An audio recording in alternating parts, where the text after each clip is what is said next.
নমস্কার বন্ধুরা, তনুশ্রী হোমস কিচেনে আপনাদের সবাইকে স্বাগত। বন্ধুরা, আজ আমি আপনাদের সাথে শেয়ার করব ধনেপাতার চপ রেসিপি। আপনারা ভিডিওটা স্কিপ না করে শেষ পর্যন্ত দেখতে থাকুন।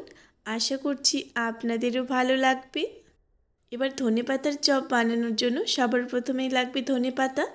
তো আমি এখানে বেশ কিছুটা পরিমাণ ধনেপাতা নিয়েছি, আর ধনেপাতাগুলোকে ভালোভাবে পরিষ্কার করে জলটাকে ঝরিয়ে নিয়েছি। এখন আমি ধনেপাতা চপের জন্য ব্যাটারটা তৈরি করে নেব। তার জন্য একটা মিক্সিং বলে নিয়ে নেব 1 বাটি বেসন, দিয়ে দেব হাফ বাটি চালের গুঁড়ো, আর দিয়ে দেব হাফ বাটি ময়দা। এখন আমি এর মধ্যে দিয়ে দেব হাফ চামচ কালো জিরে, দিয়ে দেব স্বাদ অনুযায়ী লবণ, আর দিয়ে দেব সামান্য পরিমাণে একটু হলুদ গুঁড়ো। এবার আমি এর মধ্যে দিয়ে দেব 1 চামচ আদা, রসুন আর কাঁচা লঙ্কা বাটা। এবার এই সমস্ত উপকরণ প্রথমে একসাথে ভালোভাবে মিশিয়ে নিতে হবে। তারপর আমি এর মধ্যে অল্প অল্প করে নর্মাল জল দিয়ে একটা ব্যাটার তৈরি করে নেব। আর বন্ধুরা, এই ধনেপাতার চপের ব্যাটারটা কিন্তু খুব বেশি পাতলা করা যাবে না, একটু ঘন করে তৈরি করতে হবে।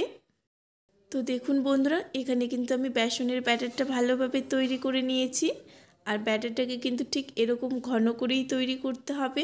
এবার আমি কয়েকটা করে ধনেপাতা নেব, আর এই বেসনের ব্যাটারের মধ্যে ভালোভাবে ডুবিয়ে নেব। আর বন্ধুরা, এই দেখুন বেসনের ব্যাটারটা কিন্তু ঠিক এইভাবে ধনেপাতার গায়ে লেগে থাকবে। এখন আমি এই ধনেপাতাটাকে একেবারে গরম তেলের মধ্যে দিয়ে দেব। আমি এখানে একসাথে খুব বেশি ধনেপাতার চপ ভাজবো না। প্রথম ব্যাচে আমি 3টে ধনেপাতার চপ দিয়ে দিলাম। এবার গ্যাসের আঁচটা মিডিয়াম আঁচে রেখে প্রথমে এই ধনেপাতার চপের একটা সাইড হালকা করে কিছুটা ভেজে নেব। তারপর কিছুক্ষণ পর আবারও পরের সাইডে উল্টে দেব। বন্ধুরা, এভাবেই কিছুক্ষণ পর পর উল্টে পাল্টে এই ধনেপাতার চপগুলোকে আমি এখন ভালোভাবে প্রথমে ভেজে নেব। তো কিছুক্ষণ পরপর উল্টে পাল্টে এই দেখুন বন্ধুরা, খুব সুন্দর একটা কালার করে কিন্তু এই ধনেপাতার চপগুলোকে ভেজে নিয়েছি। এবার এই ধনেপাতার চপগুলোকে একটা একটা করে আমি তুলে নেব। তারপর ঠিক একইভাবে বাকি ধনেপাতার চপগুলোকেও ভেজে নেব। তো বন্ধুরা, আজকের এই রেসিপিটি ভালো লাগলে অবশ্যই একটা লাইক আর কমেন্ট করবেন। তার সাথে আমার এই চ্যানেলটি সাবস্ক্রাইব করে না থাকলে চ্যানেলটি সাবস্ক্রাইব করে পাশে থাকা বেল আইকনটা প্রেস করে নেবেন।